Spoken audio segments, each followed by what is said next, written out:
from Indianapolis, Indiana, and we are going to have Vicki come up and introduce her.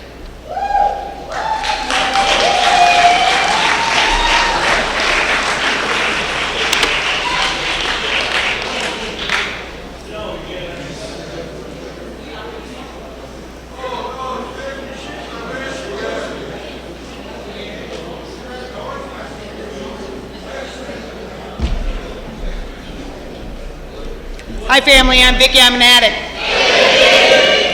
I'm going to tell you a quick short story because when Deb told me she was speaking, I had not put the time in for work because last year I put in 6 months before the convention came in order to come.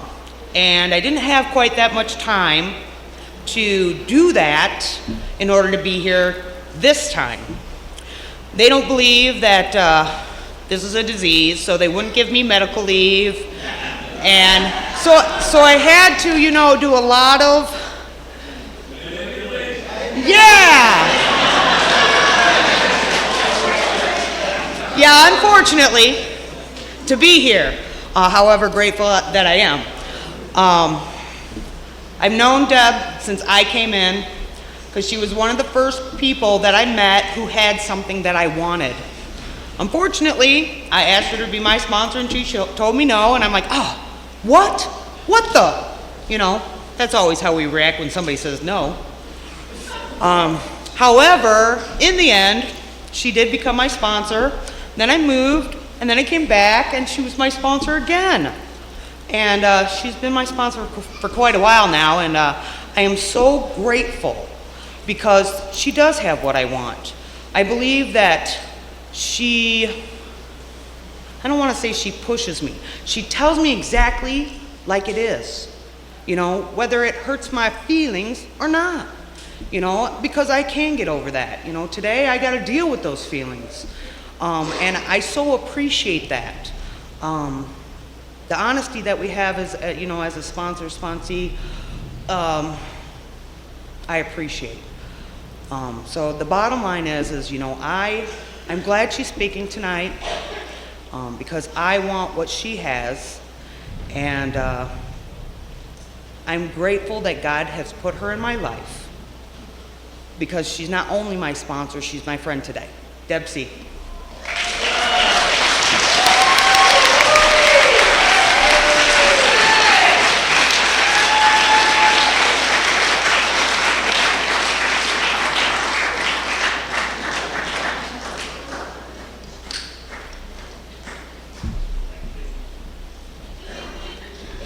I'm an addict named Deb.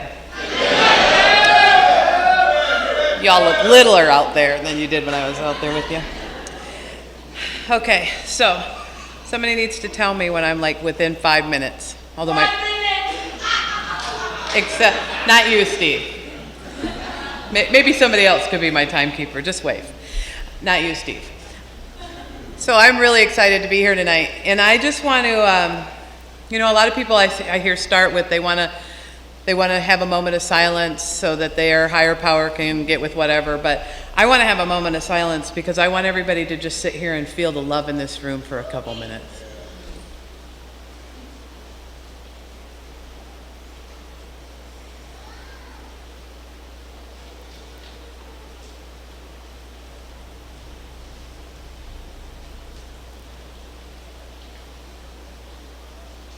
Because we do grow with love.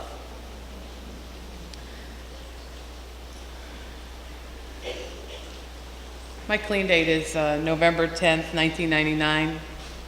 And I don't say that because I want applause or because I want to brag. I'm just so grateful that life started to happen on that day. And, I spent a lot of years trying to find what I found here. I used to tell people I spent 25 years trying to get to the first step. And that's true. I tried to do things like, find love and acceptance at the drug house. I tried swapping up different drugs. That didn't work. I tried having a baby, that didn't work. When I was 24, I got married, that didn't work. When I was 34, I got divorced, that didn't work. I've got, 3 college degrees, that didn't work. So I searched and I searched and I searched, and I couldn't find anything that filled the void that I had inside of me. And I thought, just one more will do it, right? Just something else, just somebody else, just this shopping trip, just this piece of cheesecake, whatever it was, just this is going to make me feel better. And what happened was, with every time I consumed something outside of myself to try to fill myself, I felt worse and worse and worse. And so it got to the point where 1998, my divorce was final. I was almost done with my master's degree, and still things weren't looking better for me. And I graduated, and they had this crazy idea that I was going to get a job. I don't know where that came from. I never went to college thinking that I was going to get a job. I went to college to define myself. I went to college because it was something to do that people would stop saying, what are you going to do with your life, right? So I go to college, and I'm a professional college student, and I used to tell people that's what I wanted to be, right? But once you get a master's degree, you kind of start to limit yourself at that point. And so I graduated with that master's degree, and I was still empty inside. And then I was really empty inside because I didn't have the thing that defined me anymore. I defined myself for like 11 years going to school, and I didn't have that anymore and then I really had a void. So what I did was, the most natural thing for me was to seek out yet another sick relationship. And believe it or not, that didn't work either. So after May of 1998, I used more, I socialized less, I became more withdrawn. I used and used and used, and by late October of 1999, my world was so small. I bartended, because that's a perfect job for an addict, and I bartended 3 days a week, and I could still manage to leave the house those 3 days a week. But I would leave the house, and I would leave high. I would go to work. I'd stay high. And when I came home, I would isolate. I wouldn't talk to anybody. I would use, I would sleep, and I would cry. Not always necessarily in that order. I didn't turn the lights on in my house anymore. I didn't look in the mirror. I couldn't stand who I was. I couldn't stand how I felt. I couldn't stand feeling, and I couldn't stand not feeling. It was total, utter desperation and sadness. And my world was dark and tiny and painful. And one day I went to work, and I couldn't stop crying there either.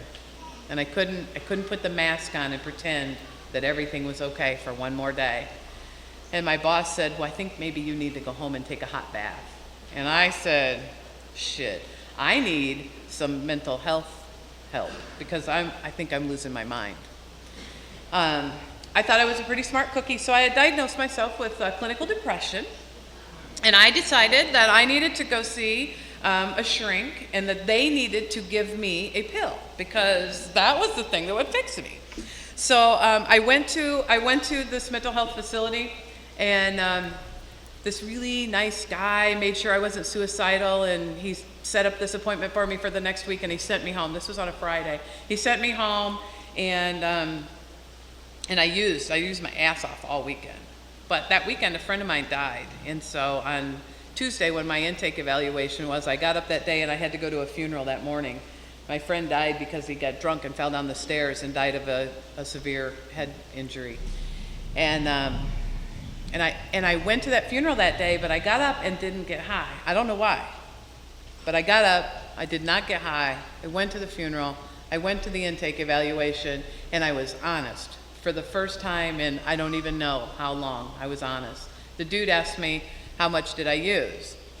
Or first he asked me, did I use? I'm like, well, yeah. There was nobody in my world that didn't use. I didn't think that that was really possible, that there were people in the world that did not use. Impossible, right? So he asked me that, and I told him, and so he says, well, we don't treat drug addiction here. And I'm like, that's all right. I ain't here to get no treatment for drug addiction. I'm cool. I just need a prescription. I'm good, And he goes, no, you don't seem to understand. Like, you're pumping depressants into your body all day long. I don't know why you don't understand why you'd be depressed. But he said, we don't treat addiction here, but if you're clean for 60 days, you come back and we'll give you some treatment. And he gave me all these options about how to stay clean, 12-step programs, no, not going there. Treatment, no, not going there. And he gave me this referral number. Well, long story short, I call, I end up in IOP, I go for a couple weeks, they tell me to go to a meeting, I'm not going to no meetings. They say go to a meeting, I'm not going to no meetings. I go back the next day. So I'm there for a couple weeks, and I am more miserable in 2 weeks than I was the whole damn time I was using and crying and sleeping, because now I'm just crying and sleeping, and I am absolutely miserable. And they said, go to a meeting. I'm like, fuck. All right, I will go to a meeting. And I went to a meeting, my first meeting, Buchanan, Michigan, November 10th, 1999, and something happened in that room that day. I walked in and I felt something.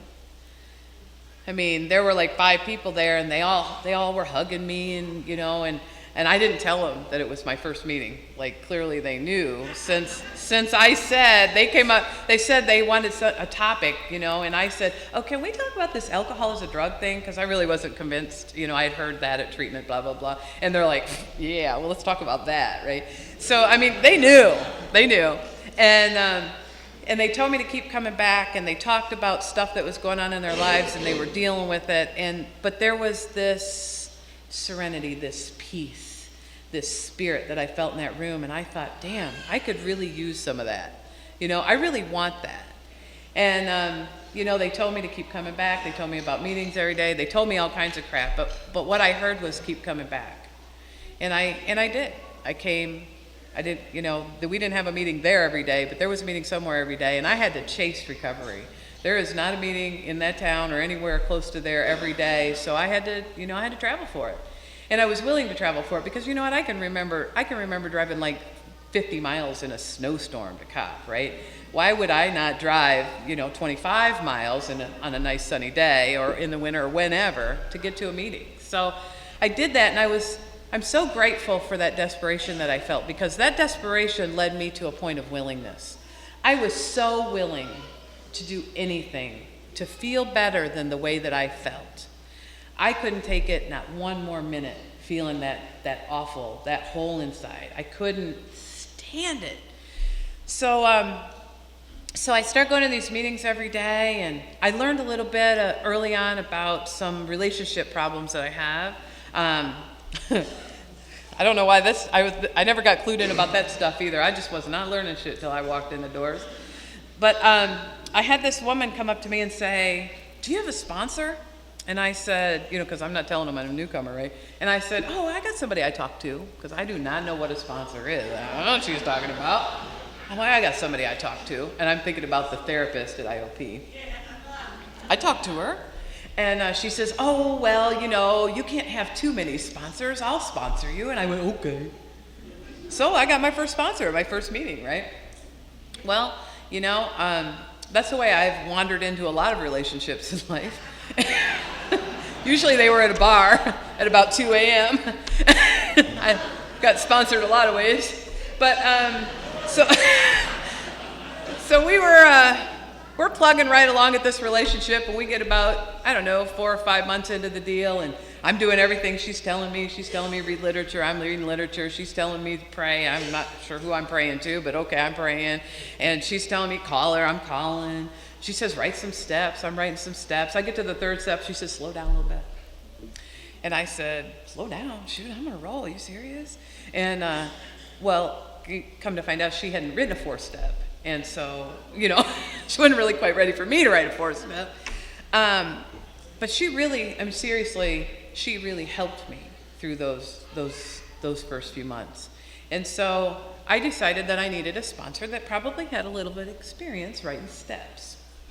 So there was this other woman, and she'd come every once in a while to our meetings, and she'd come in and she'd talk for like 20 minutes at a time. So I thought she knew some shit.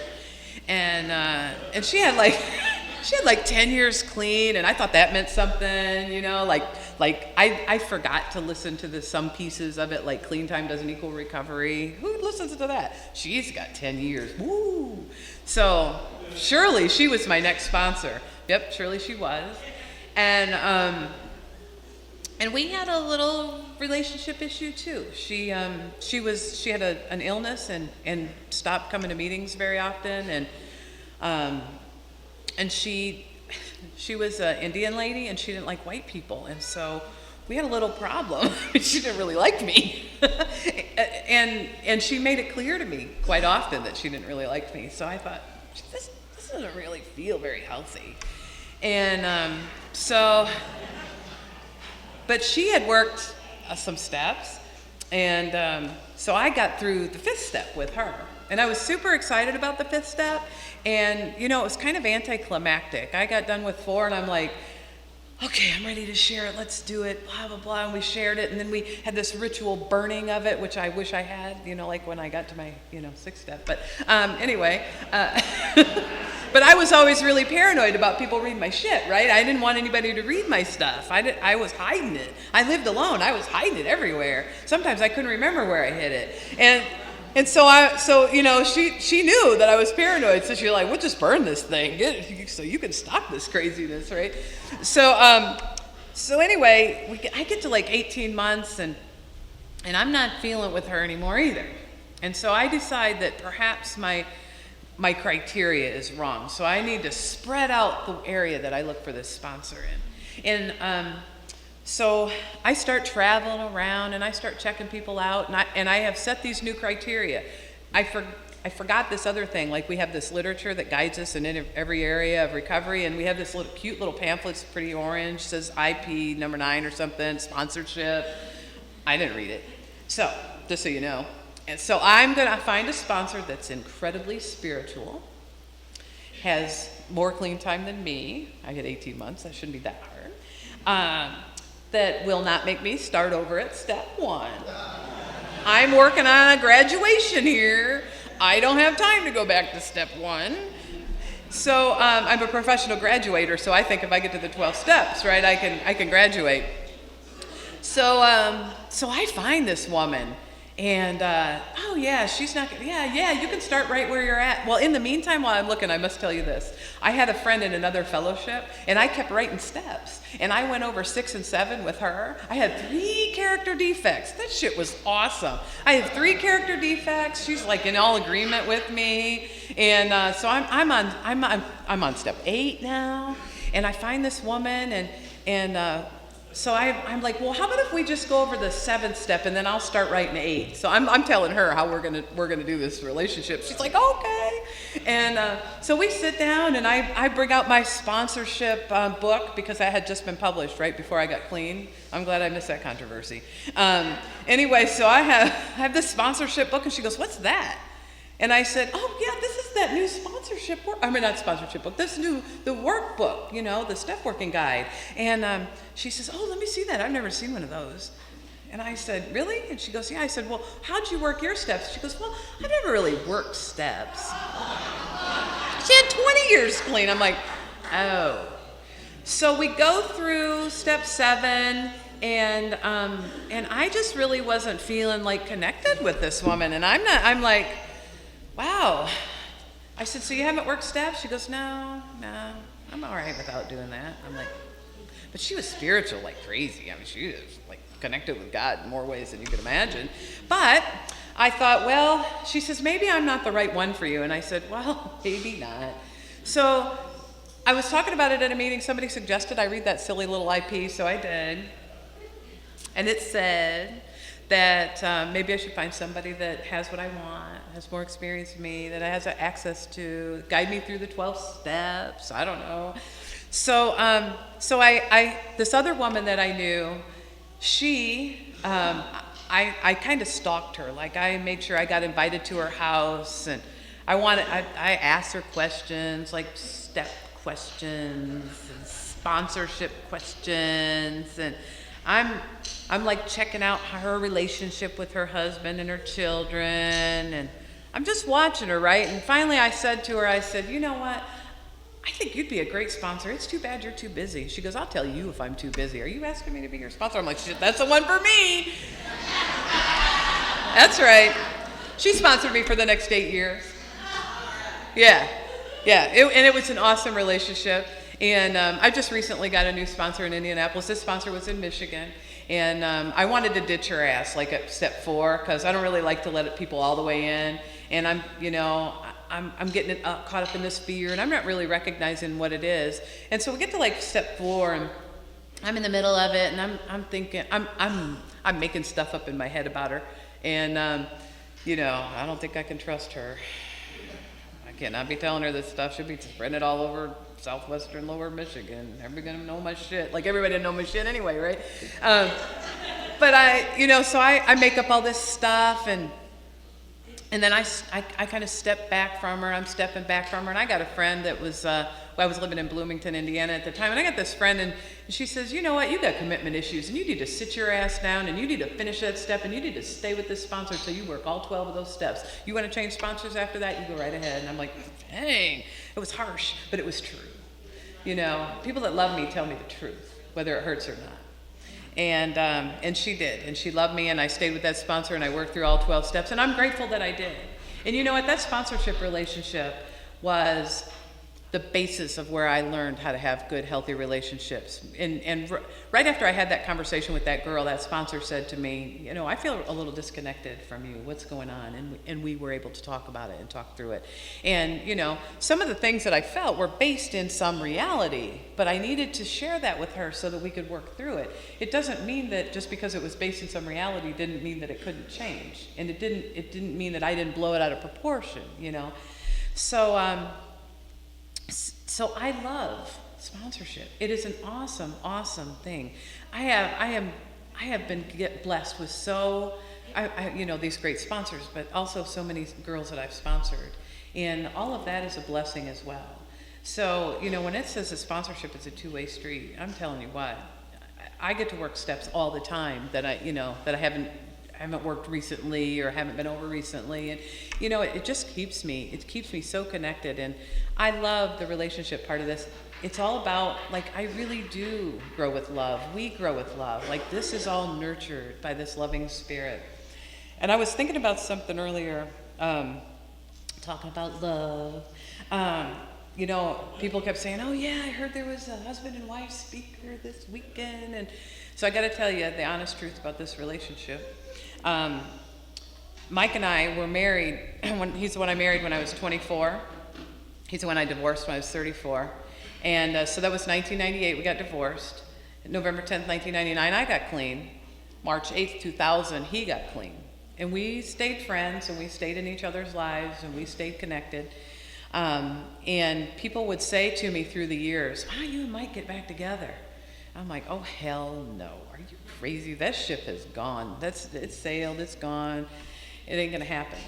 And in the meantime, I am working these steps, and I am working on myself and trying to become the person that my higher power has always wanted me to be. And I am steady plugging through relationship after relationship after relationship, and I go 24 months without a relationship, and I am sick in the relationship area, right? And I actually got to a point probably about 5 or 6 years ago where don't listen, honey. I used to think that what I really needed still to fill this void inside was a relationship. And so I wanted to date people because I wanted to find a relationship, right? But the problem that I had was I would always end up naked. And so, so I was determined to be able to date without getting naked, right? Because I'm like, oh yeah, you need to get to know them first, and you need to build a relationship without sex. And I spout all this bullshit, and I'm naked. And so I did all kinds of things to try to avoid this nakedness. I would set up dates so I'd have to meet them far away from my house, far away from their house, and I would have timelines. I got an hour. I'll be damned if I didn't figure out a way to be naked anyway. And I would be calling my sponsor going, I did it again. I can't believe I did it again. And I can laugh about it now, but I'm going to tell you what, that shit was painful. I didn't want that in my life, and I didn't know how to behave any other way. And, you know, what I found out about that was that is a defect of character that I am absolutely powerless over. And that I had to learn how to turn it over to my higher power and ask for it to be removed. And then he gave me some tools, some extra tools, because I seriously, I realized that, that my defects of character may not take me to drugs, but they might take me out of this world, because I actually considered suicide. I couldn't stop. The pain was so great behind it that I couldn't continue. And so I got some help. And I shared about it, and I got free about it. And a couple of years in therapy and all kind of sharing, and actually managing to pull off a few dates without being naked. I'm like, all right, this is feeling better. I'm starting to feel better about myself. I felt like I was starting to heal in this area. And then people started talking to me about this mic business again. Like, ooh, you guys need to be together. I don't know why it is that you know, he loves you. You know you love him. Why aren't you with him? I'm like, would you people just shut up? So, so I listened to this for a while, and then I started wondering, well, I wonder, maybe. And so we end up at a convention. We go to this convention in Michigan on the 4th of July, and I've got a work thing, so I'm going to stop for a night, and he's there with a sponsee, and he says I can stay in his room. This is not unusual. We've done this. We spent a week in Hawaii together in the same room, and he never did nothing. So I'm not worried about it, but I stop at my sponsors on the way in, and I hear her and her husband say something about, ooh, yeah, he says, you know they need to be together. And I said, you need to stop that. I tell you what I'm going to do. I am going to Grand Rapids, Michigan. I'm going to kiss that man right on the mouth. And I'm going to see if there's anything left. And it's actually his sponsor says, oh, you can't just kiss him. You'll have to sleep with him, so you know. And I'm like, oh, God. I don't know if he knows my story or not, but damn. So I go up there and slept with him, and yeah, that's. And we've been on ever since.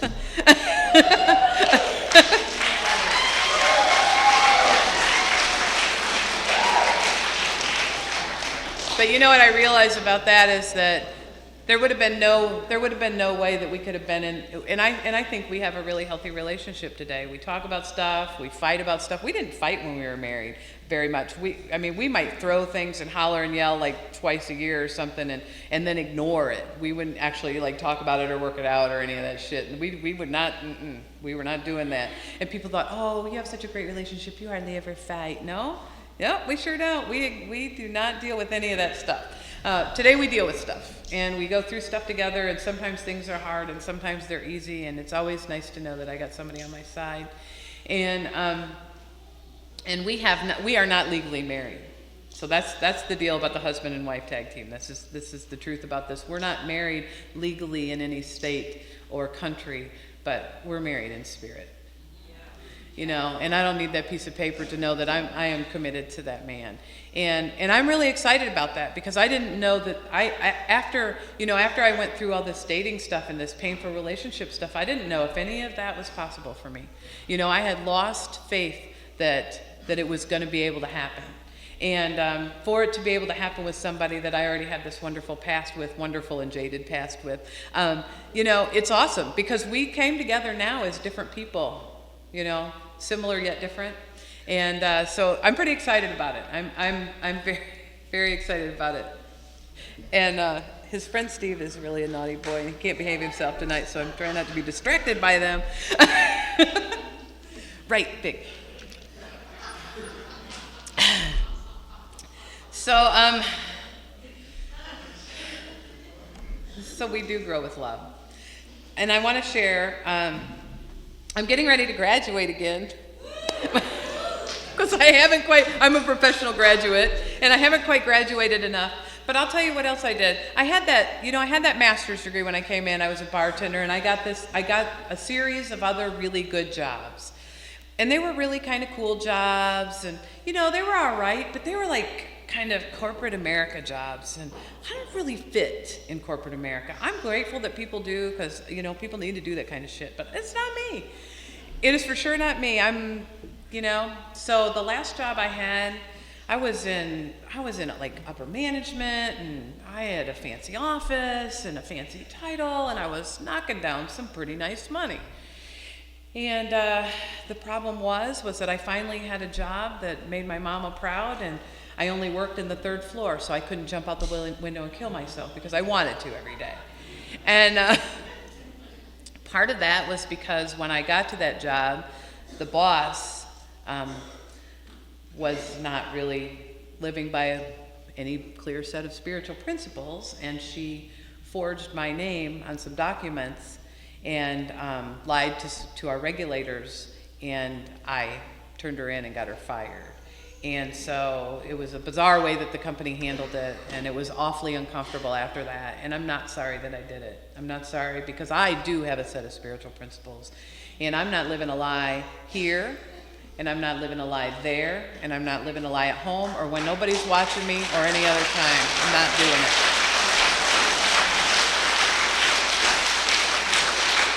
But every action has a consequence, and the consequences were that job became uncomfortable and painful for the whole rest of the time that I was there. And we did great things with that job. We did like $14 million a year in affordable housing grants, and provided important things for people. But I couldn't stay there any longer. It wasn't true to my spirit, and so I devised an exit strategy. And they told me that I could either quit or be fired by the time it was all over, because I wasn't a very good employee. By the time it was all over, I was angry and resentful, and I didn't find new initiatives and ways to make everything better. I was status quo, and I was doing exactly what they paid me to. As far as I was, that's not true. I was doing the bare minimum is what I was doing, and I was going there every day, and I was hating every minute of it. And I knew I needed to go, and they knew I needed to go. My boss sat me down, the new boss, and said, this really doesn't feel like what you should be doing. And I'm like, you're right. This really doesn't feel like what I should be doing. And so. So I've had this kind of, I don't know, calling maybe for years. I would get this thought, this desire, this message that said, you should be a massage therapist. You should. And then I would say, nah. And I would shove it away, and I'd go walk down whatever path I was on. And then a few years later, it would come up again, like, it would be really cool to be a massage therapist, to really be able to touch people in that way and to help them heal. And I'm like, yeah, but I don't have time to go to school, yada, yada, yada, yada, excuse. Doubt, fear. Oh, no, keep moving on. And so it came up again. My stepdad was terminally ill a couple of years ago, and they had hospice care at home come in. And so for 8 months, my mom and my stepdad were in that house, and every weekend I'd drive to Michigan and try to help the best I could to take care of them. And it was a terribly painful process. And the best relief they got out of it was that hospice had a massage therapist that would come in. And that was, that was the most relief that you could get. He was dying. They just had to help him with this end of life process. And that really re-inspired and brought that thought back to me. And I thought, I'm going to do it. I'm just going to do it. And so I finished, I got 2 more weeks of classes, and I graduate on June 12th.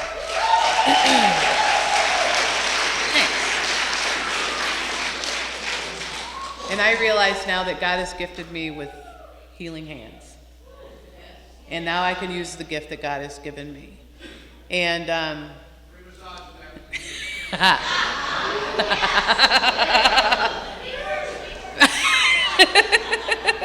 somebody asked if I brought my table. I'm like, hell no, I didn't bring no table. You know how many people are here? Maybe someday.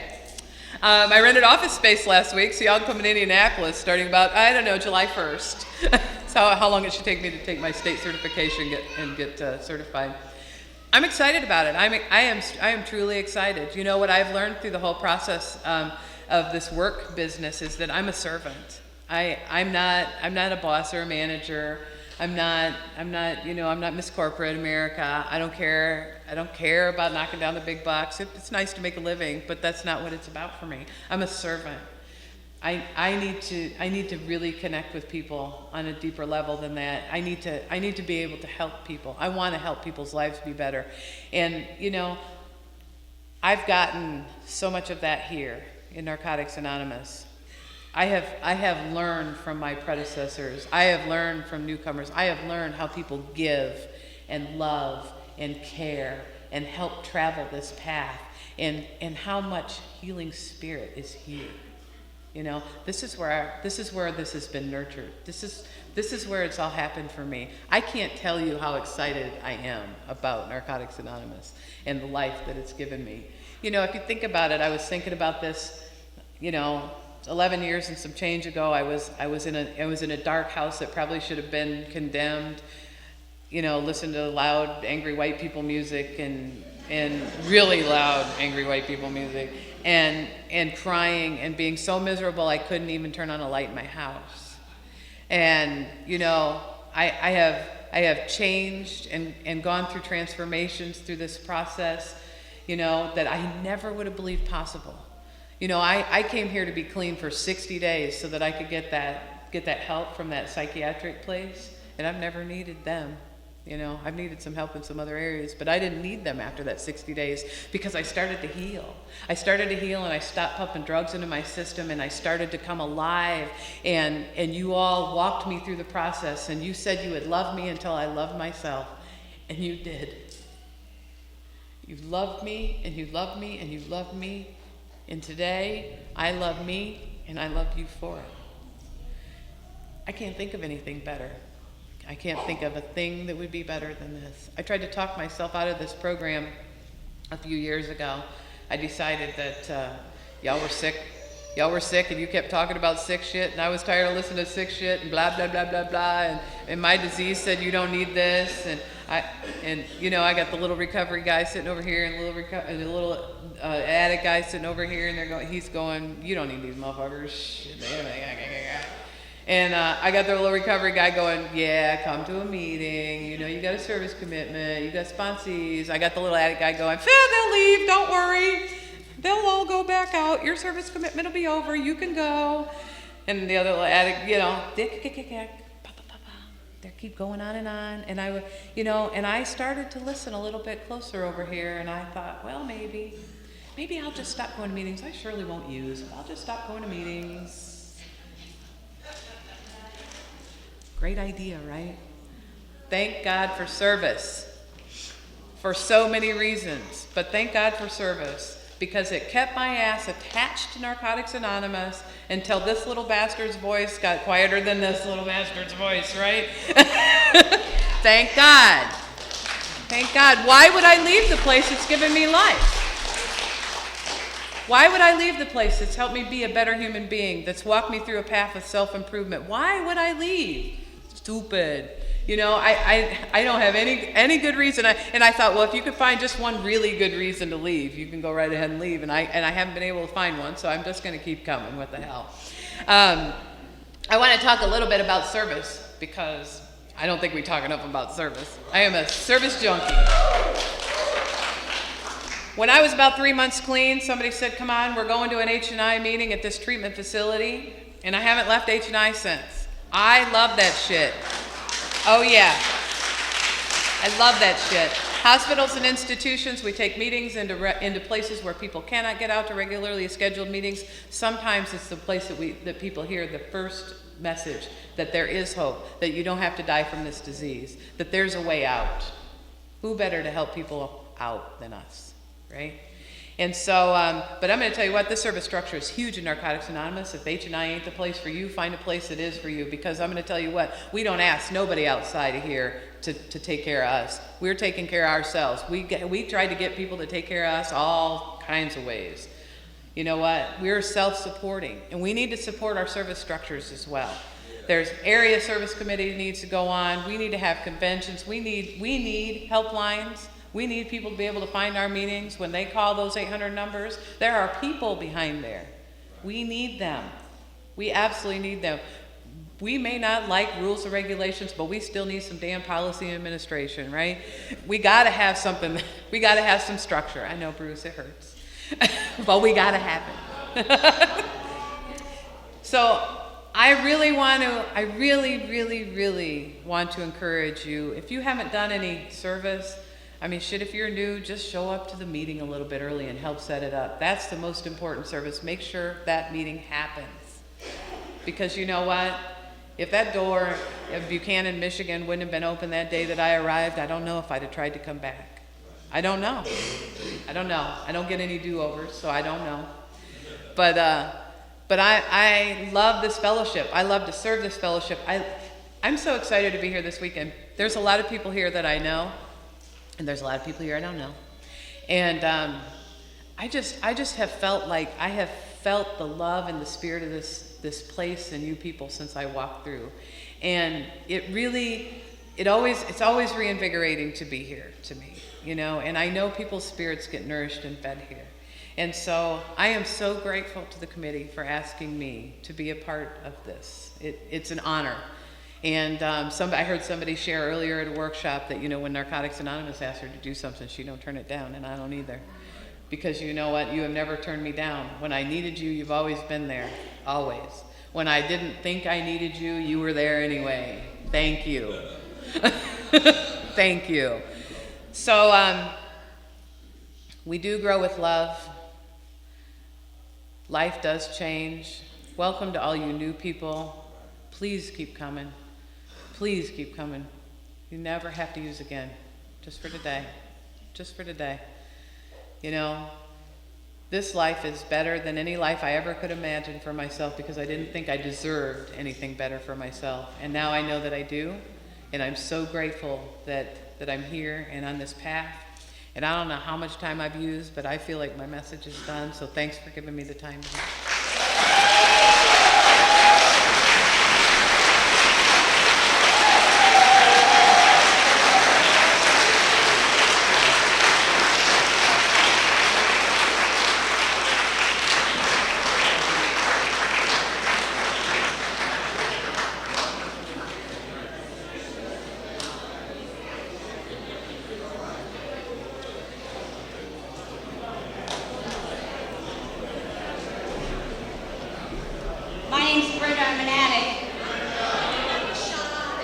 Please don't leave yet.